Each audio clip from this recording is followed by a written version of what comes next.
ভক্তদের মতো নিজ দলের ব্যাটিং নিয়ে সন্তুষ্ট নন খুদ বিসিবি সভাপতি নাজমুল হাসান পাপনও, বরং বিসিবি প্রধান রীতিমতো চিন্তিত।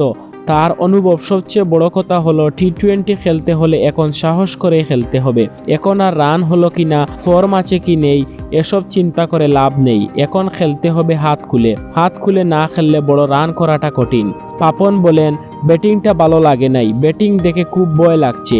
এইগুলো এখন কথা বলার বিষয়। 2 ম্যাচ দেখেছি, বোলিং কিন্তু ভালো করেছে। সাইফুদ্দিন এতদিন পর এসে যেভাবে বল করেছে, শেখ মেহেদী যেভাবে বল করেছে, তাসকিন তো একেবারে মনে হচ্ছে বিধ্বংসী।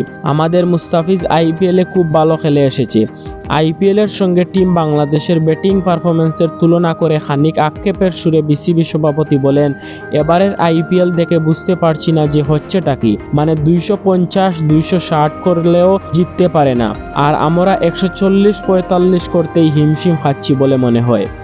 বিসিবি সভাপতি নাজমুল হাসান পাপনের সঙ্গে কি আপনিও একমত, তা অবশ্যই কমেন্টে লিখে জানাবেন, আর চ্যানেলটিকে অবশ্যই সাবস্ক্রাইব করবেন।